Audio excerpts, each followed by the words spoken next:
ನಾವು GPA ತಗೊಂಡಿದ್ದೀವಿ ಅಂತ ಹೇಳಿದೀವ? ಪಾಪ ಅವರು ಊಹೆ ಮಾಡ್ಕೊಂಡ್ರೆ ನಾನೇನು ಮಾಡಲಿ? ಹೇಳಿಲ್ವಲ್ಲ.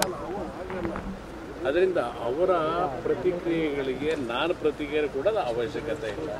ಅದೆಲ್ಲ ಹುಡುಗಾಟಿಗೆ ಸಿಲ್ಲಿ ವಿಷಯಗಳದು.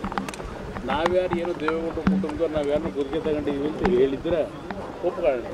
ನಾವು ಜನಗಳ ಬದುಕಿ ಏನೇ ಇದ್ದರೂ ಜನಗಳ ಕಷ್ಟ ಸುಖದಲ್ಲಿ ನಾವು ಚುನಾವಣೆಗಳು ಸೋತಿರಲಿ ಗೆದ್ದಿರಲಿ ಜನಗಳ ಕಷ್ಟ ಸುಖದಲ್ಲಿ ಭಾಗಿಯಾಗಿ ಜನಗಳ ಪ್ರೀತಿ ವಿಶ್ವಾಸದಿಂದ ಈ ಕುಟುಂಬ ಇಲ್ಲಿವರೆಗೆ ಬದುಕು ಬಂದಿದ್ದೇವೆ. ಇಲ್ಲಿವರೆಗೆ ಬದುಕಿರೋದು ಜನಗಳ ಮಧ್ಯದಲ್ಲಿ, ಮುಂದೆ ಬದುಕೋದು ಜನಗಳ ಮಧ್ಯದಲ್ಲಿ. ಪಾಪ ಅವರೇನೋ ಹಸುವಿಗೆ ಯಾವುದೋ ಇದರಲ್ಲಿ ಹಸುವಿಂದ ಮಾತಾಡ್ತಕ್ಕಂಥ ನಾನು ಯಾಕೆ ಉತ್ತರ ಕೊಡೋದು? ನಾನು ರಿಮೋಟ್ ಮಾಡ್ತಾ ಇದ್ದೀನಿ, ನೀವು ರಿಮೋಟ್ ಅಂತ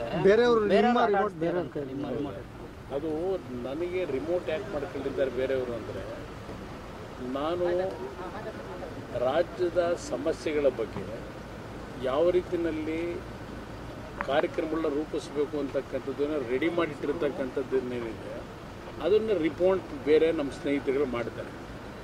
ಅದರಿಂದ ಪ್ರಧಾನಮಂತ್ರಿಗಳು ಹೇಳಿದ್ರೆ ತಪ್ಪೇನಿಲ್ಲ ಬಿಡಿ, ಹೇಳಿ. ಇವತ್ತು ಈ ಸರ್ಕಾರದಲ್ಲಿ ನಾನು ಕೈಗೊಂಡಂಥ ಕಾರ್ಯಕ್ರಮಗಳು ಒಂದು ರಾಜ್ಯದ ಮುಖ್ಯಮಂತ್ರಿಯಾಗಿ ನರೇಂದ್ರ ಮೋದಿ ನೇರವಾಗಿ ವೇದಿಕೆ ಮೇಲೆ ಎಲ್ಲಿ ಬೇಕಾದ್ರೂ ಚರ್ಚೆ ಮಾಡೋಕ್ಕೆ ತಯಾರಾಗಿದ್ದೇನೆ. ರೈತರಿಗೆ ನಾನೇನು ಮಾಡಿದ್ದೇನೆ ಕರ್ನಾಟಕ ರಾಜ್ಯ ಸರ್ಕಾರದಲ್ಲಿ, ನರೇಂದ್ರ ಮೋದಿ 4.5 ವರ್ಷದಲ್ಲಿ ದೇಶದಲ್ಲಿ ಏನು ಮಾಡಿದ್ದಾರೆ ಚರ್ಚೆ ಮಾಡಬೇಕಾದ್ರೆ ಸಿದ್ಧ ಇದ್ದೇನೆ. ಬರೀ ಸಂತೆ ಭಾಷಣ ಮಾಡೋದಕ್ಕೆಲ್ಲ ನಾನು ಉತ್ತರ ಯಾಕೆ ಕೊಡಬೇಕು? ಅವರ ಭಾಷಣಗಳು ನೋಡಿದ್ರೆ ಅವರ ಸಂತೆ ಭಾಷಣ ಇರತಕ್ಕಂಥ ಯಾಕೆ ರೈತರು ಸಾಲ ಮನ್ನಾ ಮಾಡಿರೋದಕ್ಕೆ ರೈತ ವಿರೋಧಿ ಸರ್ಕಾರನ?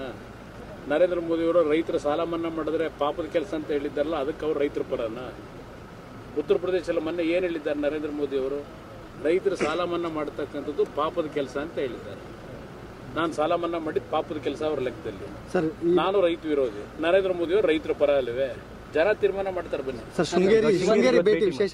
ಶೃಂಗೇರಿ ವಿಶೇಷ ಏನಿಲ್ಲ, ಹಲವಾರು ಬಾರಿ ಬಂದಿದ್ದೇವೆ. ಶೃಂಗೇರಿ ಶಾರದೆ ಮಾತೆ, ಶೃಂಗೇರಿ ಗುರುಗಳ ಆಶೀರ್ವಾದದಲ್ಲಿ ಈ ಸರ್ಕಾರ ನಡೀತಾ ಇದೆ.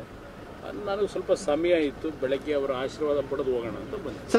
ರಾಜಕೀಯ ಭವಿಷ್ಯ ಹಿನ್ನೆಲೆಯಲ್ಲಿ ಏನಾದ್ರು ಭೇಟಿ ಕೊಟ್ಟಿದ್ದೀರಾ? ಅದಕ್ಕೂ ಇದಕ್ಕೂ ಸಂಬಂಧ ಏನಿಲ್ಲ. ಆದರೆ ನಮ್ಮ ಕುಟುಂಬ ಮೊದಲಿಂದಲೂ ಗುರುಗಳ ಆಶೀರ್ವಾದವನ್ನು ಪಡೆದು ಶೃಂಗೇರಿ ತಾಯಿಯ ಒಂದು ಅನುಗ್ರಹದಿಂದ ನಾಡಿನಲ್ಲಿ ಈಗ ಮುಂಗಾರು ಪ್ರಾರಂಭ ಆಗ್ತಿದೆ. ಬೇಸಿಗೆ ಒಳ್ಳೆ ಮಳೆ ಬೆಳೆ ಈ ವರ್ಷ ಚೆನ್ನಾಗಿ ಆಗಲಿ, ರೈತರು ಸಮೃದ್ಧಿಯಿಂದ ಇರಲಿ ಅಂತಕ್ಕಂಥ ಕೇಳಲಿಕ್ಕೆ ಬಂದೆ.